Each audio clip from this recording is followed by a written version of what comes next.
इस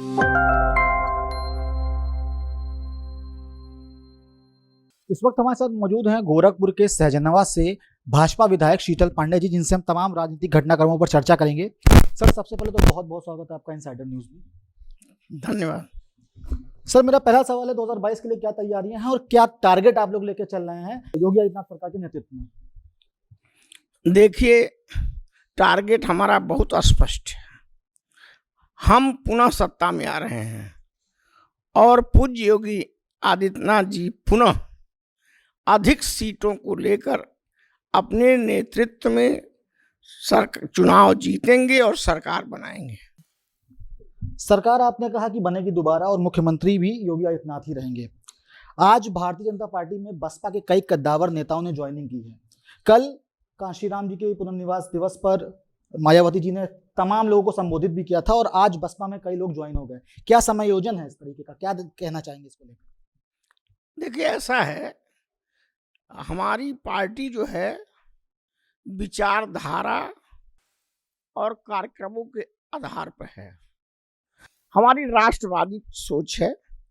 हम देश की एकता अखंडता को मजबूत करना चाहते हैं। उस आधार पर हम कैडर पॉलिटिक्स करते हैं। हमारे पास कार्यकर्ताओं का समूह है। जहां तक आपने पूछा कि क्या तैयारी चल रही है, तो हमारे पार्टी के लोग ग्राम इकाई से लेकर के और राष्ट्रीय इकाई तक के मेंबर हैं, कार्यकर्ता हैं, पदाधिकारी हैं। हम लोग चुनाव में केवल प्रचार नहीं करते हैं। हम प्रतिदिन, जैसे निरंतर अभ्यास किया जाता है, हम प्रतिदिन क्षेत्र में जाते हैं, लोगों से अपनी बात रखते हैं, लोगों की सुनते हैं और पब्लिक को ये भरोसा दिलाते हैं कि जब कभी कोई संकट आप पर आएगा तो हमारी पार्टी और हम आपके साथ हैं। अगर ऐसा नहीं होता तो जितने चुनाव हुए हैं इधर, सब में भारतीय जनता पार्टी को विजय मिली है। ये सही है कि कहीं अधिक मिली है, कहीं कम मिली है, लेकिन विजय मिली है। तो हम सिद्धांतों पर काम करते हैं, कार्यक्रमों पर काम करते हैं और हम कार्यकर्ताओं के बल पर काम करते हैं। विपक्षी पार्टी कहती है कि आपकी सरकार केवल इवेंट ऑर्गेनाइज करती है। देखिए, हमारी सरकार हो या किसी की भी सरकार हो, इवेंट तो सबको जरूरत होती है।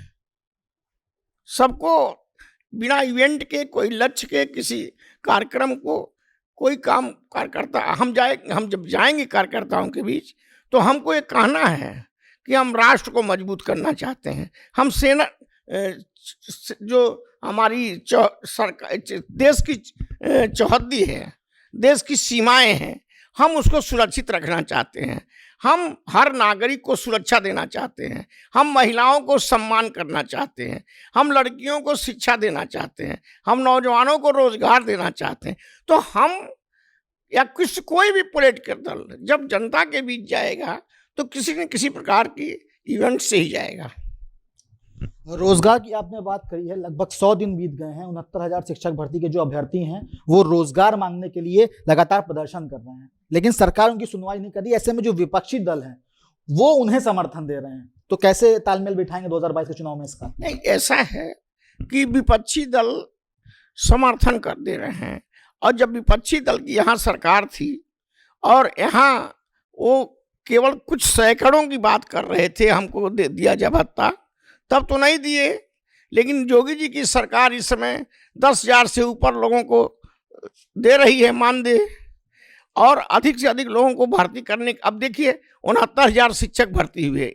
हम खुद अपने विश्वविद्यालय से केंद्र पर हमने एक सर्टिफिकेट बांटा था। सहजनवा में भी एक कार्यालय पर हमने सर्टिफिकेट बांटा। हमारे जैसे मंत्री और विधायक भी वो सर्टिफिकेट उन लोगों को बांटे थे। नौकरी का सर्टिफिकेट ले गए, ज्वाइन कर लिए। अब वे लोग कौन हैं जो रो रहे हैं? कुछ लोग ऐसे हैं कि बीएड किए हैं अब कुछ लोग किए थे विशिष्ट बीटीसी, तो विशिष्ट बीटीसी वालों को नौकरी मिल गई, जो टीजीटी और पीजीटी। लेकिन जो बीएड किए थे पहले, आज के 10 साल पहले तक बीएड करने पर अध्यापक आदमी हो जाएगा, वो नहीं हुए, तो वो उन लोगों की आवाज है ज्यादा है। और विपक्ष जो इस समय कह रहे हैं उनको समर्थन दे रहा है, विपक्ष की कोई सकारात्मक सोच ही नहीं है। सकारात्मक सोच इसलिए नहीं है कि उस समय भी शिक्षक मांग कर रहा था कि हमको नौकरी दिया जाए, हमको वेतन दिया जाए अच्छा, तो उस समय वो लोग नहीं कर रहे थे। अब जब हमारी सरकार आ गई, हम कोशिश कर रहे हैं, हम दे भी रहे हैं, तो अब समर्थन कर रहे हैं। वो केवल नकारात्मक सोच के हैं, विपक्ष की कोई सकारात्मक सोच नहीं है। लेकिन अभ्यर्थियों का कहना है कि वो अपनी योग्यता साबित कर चुके हैं, फिर भी वो दर बदर भटक रहे हैं। नहीं, योग्यता साबित कर चुके हैं, ये सही है कि भाई योग्य आदमी थे, वो इंटरव्यू दिए, उनका सिलेक्शन हुआ। सरकार भी कोशिश कर रही है, पहले की सरकारें जो थी हाई कोर्ट से स्टे ला देती थी, वो करती। योगी तो ऐसा कर नहीं रहे हैं, वो कोशिश कर रहे हैं कि जितने लोग, मैंने बताया ना, कुछ टेक्निकलिटी जरूर है, आप भी उसको पता लगा लीजिएगा कि जो विशिष्ट बीटीसी थे उनको नौकरी मिली, लेकिन जो बीएड केवल थे उनको, वे बाहर हैं। और उनके साथ जैसे कुछ और लोग, वही लोग शोर कर रहे हैं। ऐसा नहीं है कि 69,000 लोगों को नौकरी दी गई। कई बार सम्मेलन बुला करके मुख्यमंत्री जी, शिक्षा मंत्री सभी दे चुके हैं। हाँ, हो सकता है कि 100% हम न दिए हों, फिर भी हमने प्रयास किया, कोशिश किया, दिया लोगों को। और ये नहीं अकेले कमरे में नहीं दिया, एक कॉन्फ्रेंस करके, सम्मेलन करके दिया। इस भर्ती से जुड़ा एक और सवाल है सर, जो अन्य विपक्षी दल हैं वो ये कह रहे हैं कि योगी सरकार में आरक्षण घोटाला हुआ है, कैसे देखते हैं इसको?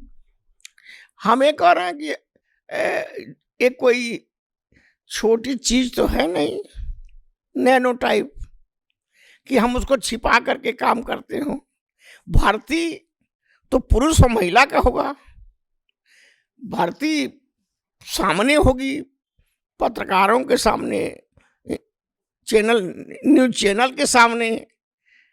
तो कैसे हम छिपा कर करेंगे घोटाला? कैसे हम संख्या बताए हैं कि हम इतना किए हैं, तो उसमें घोटाला का, देखिए ऐसा है, उनकी मानसिकता भ्रष्टाचार और घोटाला में लिप्त है।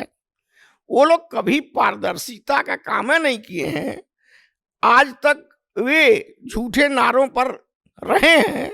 जब 100 झूठा मरता है तो 100 श्रेष्ठ पैदा होता है। तो वे लोग खाली झूठ बोलने के अलावा कुछ नहीं जानते। अच्छा, लखीमपुर प्रकरण की मैं बात करता हूं। तमाम विपक्षी पार्टियां वहां पे पहुंची, नेता पहुंचे, जिनका साफ तौर पर यह कहना है कि योगी आदित्यनाथ सरकार में कोई भी सुरक्षित नहीं है, और जो किसान शांतिपूर्ण प्रदर्शन कर रहे हैं उनको उन्हीं के सरकार के जो नेता हैं उनके बेटे गाड़ी से कुचल दे रहे हैं। क्या कहेंगे इस पे लेकर, और किस तरीके से जो बर्खास्तगी की मांग चल रही है गृह राज्य मंत्री की, उस पर क्या बयान देना चाहेंगे? हम ये कह रहे हैं कि भाई जिन्होंने ऐसा काम किया है, अब गाड़ी से कुचला है, क्या उन पर मुकदमा नहीं कायम हुआ? वे जेल नहीं गए। लेकिन कांग्रेस के जमाने में सतिया कांड एक हुआ था, उसमें कमलापति जी मुख्यमंत्री थे।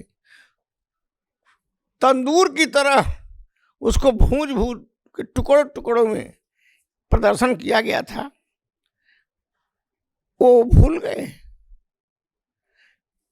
अपराध कोई हो, कहीं कोई करता हो, हम जीरो टॉलरेंस पर, हम उनको बर्दाश्त नहीं करेंगे। वो जेल गए, उनका लड़का भी जेल गया, कड़ी से कड़ा कानून लाया गया। हमारे यहाँ अब आप एक उदाहरण देखिए, हर राज्य में गुंडा माफिया घूमते थे। कहीं मुख्तार अंसारी की गाड़ी आप दिखाई दिया लखनऊ, कहीं अतीक अहमद दिखाई दिए, कहीं छोटे मोटे बदमाश दिखाई दिए। और एक बात और मैं जानना चाहता हूं कि किसी लगन, किसी शादी, किसी सामाजिक फंक्शन में कहीं राइफल बंदूकों का आपने प्रदर्शन देखा? भले मार्केट में लोग जाते थे, बाजारों में जाते थे, सिनेमा जाते थे, 10-10 राइफलों का काफिला उनके सामने जाता था। आप बता दीजिए, एक शादी ब्याह में गए होंगे, हो सकता है लखनऊ शहर है वो उसमें न जाते हो, लेकिन देहात में गोरखपुर से ले बस्ती, पूरे प्रदेश में जहाँ शादी ब्याह, लोग बंदूक राइफल लेके प्रदर्शन करते थे। और जिसके पास राइफल और बुलेट होती थी उसको कार्ड भी, निमंत्रण कार्ड भी मिलता था। लेकिन इस लगन में हमारे कम से कम पूर्वी उत्तर प्रदेश के जितने जिले हैं और इधर पश्चिमी उत्तर प्रदेश में पहले गार्जियन लड़कियों को स्कूल नहीं भेजते थे, इतना अत्याचार था, इतनी अराजकता थी। आज गार्जियन अपने लड़कियों को स्कूल भी भेज रहे हैं। आज किसान खुलेआम सो रहा है। योगी जी के आने से कानून व्यवस्था जो जंगल राज में तब्दील थी, गुंडे सड़क पर चलते थे, लोगों का मकान दुकान कब्जा करते थे, उसमें समाप्ति हुई है, कमी आई है। और आज गुंडा, आप कोई गुंडा नामी गांव बता दीजिए जो बाहर हो इस समय, कोई भी। मुख्तार अंसारी कहाँ है? आपके पश्चिम के गोयल वोयल थे वो कहाँ हैं? कहीं अतीक अहमद कहाँ है?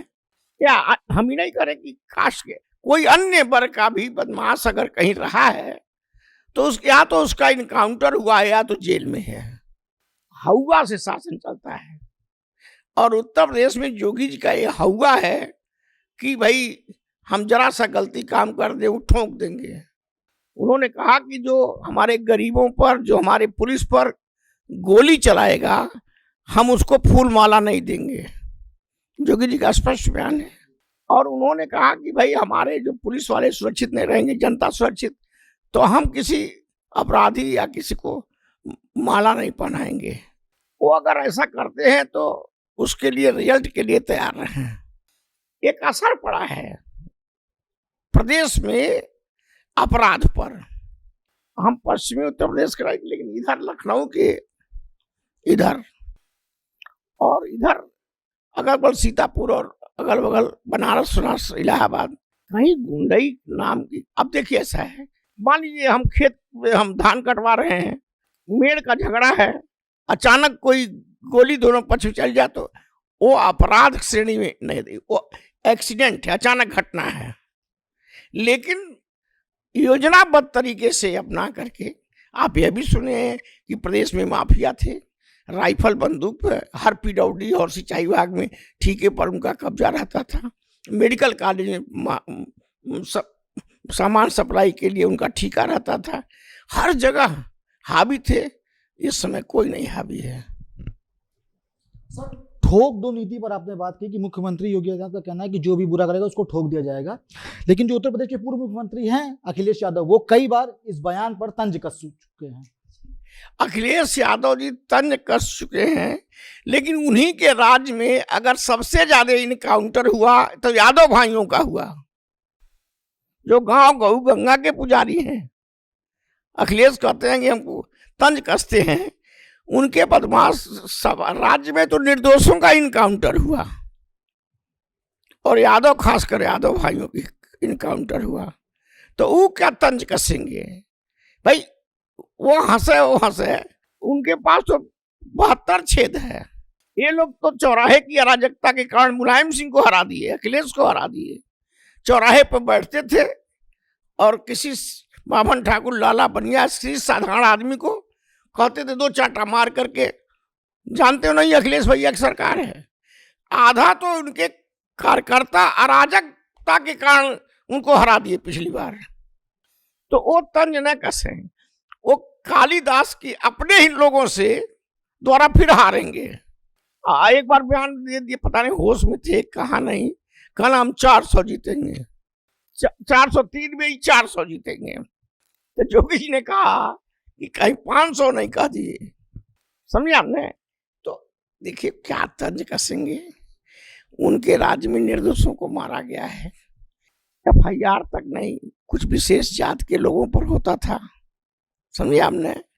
गांव में तो उनके अत्याचार, आज भी गांव में अगर कोई संपन्न है तो उन्हीं के समर्थक हर बार सीधे साधे आदमियों को दबाते रहते हैं, जमीन पर कब्जा करते रहते हैं, मारते पीटते रहते हैं। शासन है भाजपा का, लेकिन गांव में आज दबंगई अराजकता के लिए उन्हीं के कार्यकर्ता हैं। सर, उत्तर प्रदेश में प्रियंका गांधी जी सक्रिय हो गई हैं, चाहे लखीमपुर प्रकरण हो, चाहे हाथरस प्रकरण हो, और आज उन्होंने बनारस में एक महासभा को संबोधित किया है। क्या लगता है सर, उत्तर प्रदेश में क्या कांग्रेस की स्थिति मजबूत नजर आ रही है प्रियंका गांधी के नेतृत्व में, या फिर कुछ और मेहनत करने की जरूरत पड़ेगी? भाईजान, आप बहुत अच्छा प्रश्न आपने कर दिया, और आप लोग भी स्वयं अनुभवी हैं, पढ़े लिखे हैं। क्या प्रियंका गांधी पहली बार उत्तर प्रदेश में आ रही हैं? लोकसभा में भी आई थी, उसके पहले आई थी। जैसे प्रियंका गांधी हो, चाहे राहुल गांधी हो, चाहे उनके परिवार का कोई हो, अब जनता जो उत्तर प्रदेश की है, न किसी राहुल, न किसी प्रियंका, और न उनके नाना अब नहीं है, अब किसी से प्रभावित होने वाली नहीं है। वो आएंगी तो मान लीजिए 10 सीट थी तो 12 बढ़ा देंगी, लेकिन वो तो 4 बार से आ रही हैं। वो लोग सत्ता के लिए नहीं चुनाव लड़ रहे हैं, अपनी इमेज कायम करने के लिए। मान लीजिए आज हम 10 हैं तो 15 हो जाए कि लोग जाने सक्रिय हैं। और सपा बसपा, सपा साफ, बसपा हाफ, और कांग्रेस ओ डबल एफ आप, बहुत दूर तक कहीं दिखाई नहीं देती। Congress is no picture in atmosphere. तो कैसे स्थिति मजबूत हो रही है। दूसरी बात यह है कि अभी आपको याद है, पिछली बार प्रियंका जी आई थी, बहुत बड़ा जुलूस निकला था। आप ही लोगों का कोई भाई आगे पूछ दिया कि आप लोग प्रियंका जी के समर्थन में इतनी बड़ी भी, कहा हम लोग उनके समर्थन में नहीं, देखने आए थे कि वही इंदिरा जी की नतनी है, कौन है इमरजेंसी लाने वाली, हम चेहरा उनका देखने गए थे। तो कौन उनसे अट्रैक्टिव होके लोग नहीं गए थे देखने। भाई, एक परिवार इतने दिन तक राज किया था, तो उसके घर की जो 5वीं पीढ़ी है वो कैसी है।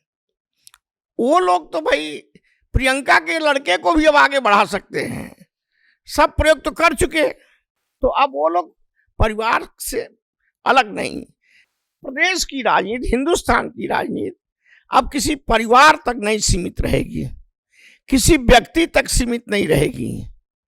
हमारे यहाँ कार्यक्रम और राष्ट्रवाद के आधार पर राजनीति होगी, और भारतीय जनता पार्टी अपने कार्यकर्ताओं, अपने कार्यक्रमों, अपने सिद्धांतों के बल पर आज प्रदेश में बहुत सक्रिय है। हमें तो लगता है कि जितनी सीट हम पाए थे उससे अधिक सीट लाएंगे।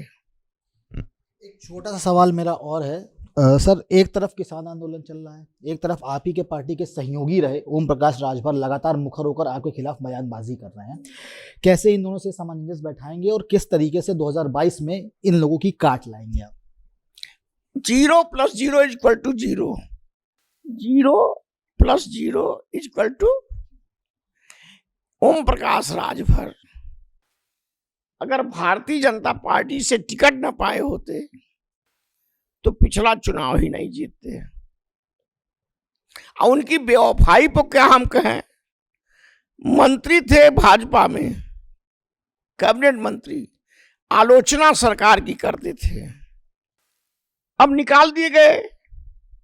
अब कोई किसी पार्टी में दरवाजे पर खड़े हैं कि कोई हमको बुलावे, कोई बुलाने को तैयार नहीं। और राजभर हमारे पास तो अब स्वतंत्र राज्य मंत्री कौन राजभर हैं, केवल ओम प्रकाश राजभर के भरोसे भरों की राजनीति नहीं होगी। हम लोग तो खुद शोषित पीड़ित गरीब जनता के साथ हैं। हम गांव गिराव की पॉलिटिक्स करते हैं, खेतों खलिहानों में जाते हैं। तो वो लोग केवल अब व्यक्ति के पीछे नहीं भागेंगे, एक सोच के सामने भागेंगे। और भारतीय जनता पार्टी गरीब शोषित पीड़ित खेत खलिहान की पार्टी है। और जनता उसी के साथ खड़ी रहेगी। सर, एक अंतिम सवाल आपसे जानना चाहेंगे। 2022 का चुनाव नजदीक है और तमाम राजनीतिक दल भी अब चुनाव की तैयारियों में लग चुके हैं। भारतीय जनता पार्टी खुद तैयारियों में लगी हुई है। अगर 2022 में आपकी सरकार बनती है तो क्या कुछ नया एजेंडा रहेगा, और जो सबका साथ सबका विकास सबका विश्वास नारा है वो कहां तक जाएगा? क्या उसमें कुछ और एड ऑन होगा? एक बात सुन लीजिए, अगर सब तो हटा दीजिए, भारतीय जनता पार्टी की सरकार अवश्य बनेगी। और जहां तक एजेंडा का सवाल है, तो हर आदमी अपने रिफॉर्म, परफॉर्म, ट्रांसफॉर्म, परफॉर्मेंस का परफॉर्म, रिफॉर्म और ट्रांसफॉर्म, ये सारी चीजों को हम बेहतर हर आदमी बनाना चाहता है। तो हम तो चाहेंगे कि कोई चीज ऐसी अट्रैक्टिव हम ले आवें, रोचक ले आवें कि जनता और आकर्षित हो। तो ये तो हमारे जो पार्टी के नेता लोग हैं, कोर समिति की बैठक है, हमारे प्रदेश अध्यक्ष हैं, राष्ट्रीय अध्यक्ष हैं, कोई ऐसा चीज वहां लाएंगे जो जनता को आकर्षित करेगी, जनता को प्रभावित करेगी। और हमारे विचार, हमारे सिद्धांत एक स्वयं अट्रैक्शन के केंद्र बने हुए हैं। सब लोग जानते हैं कि भाजपा के लोग सरल, सीधे, संकल्प सिद्ध कार्यकर्ता हैं। सब लोग जानते हैं कि अब देखिए, इसको हम कैसे कहें, वे लोग, उन लोगों की सरकार में थाना, तहसील, अधिकारियों की नियुक्ति उनके इशारे पर होती थी, वही लोग बैठे रहते थे। हमारी सरकार में किसी कार्यकर्ता, किसी मंत्री के कहने पर निजी स्वार्थ के कारण नियुक्ति नहीं होती है। जरूरतमंद जनता क्षेत्र की कहती है कि ये जरूरी है, तो जोगी जी के बारे में तो ऐसे ही करा कि वो कितना कोई कहा करे, जो निश्चय करते हैं वही करेंगे। फिर भी हमारे यहाँ तहसील और जिले के क्या कोई प्रॉब्लम नहीं है कि ट्रांसफर पोस्टिंग की। ट्रांसफर पोस्टिंग उद्योग था। और एक चीज, आप तो चैनल वाले हैं, आप सेक्रेटरिएट में चले जाइए, सचिवालय में। आज के 5 साल पहले सचिवालय में मेला लगा रहता था, कितनी भीड़ रहती थी, पूरी गैलरी भरी रहती थी। आज ट्रांसफर पोस्टिंग जो हमारे जिला अध्यक्ष है, मंडल अध्यक्ष है, जिसके बारे में वो आते हैं, प्रदेश अध्यक्ष को बताते हैं, प्रदेश अध्यक्ष उनको इन करेंगे। कार्यकर्ताओं की भीड़ सचिवालय के गैलरी में नहीं आती है। ये अंतर आप देखते होंगे। सपा बसपा राज्य में ट्रांसफर पोस्टिंग के लिए लोग पूरा यहाँ भीड़ भाड़ लगा जाते थे। हमारे कार्यकर्ता वही कार्यालय तक आएंगे, वहाँ कहेंगे, वो हमारे जो अध्यक्ष हैं, प्रदेश अध्यक्ष है, जो नेता हैं, वो मंत्री से कहेंगे। लेकिन भीड़ सचिवालय में नहीं रहती है ट्रांसफर पोस्टिंग के लिए। ये उद्योग बन गया था। और इधर आप साल 2-2 साल हम ही लोगों से कहते हैं लोग कि हमारी बहुत खास है, ट्रांसफर करा दीजिए। शिक्षा विभाग में सतीश द्विवेदी जी मंत्री हैं, उनसे बहुत से लोग कहे कि हमारी बहू इलाहाबाद में है, कोई वैसे है।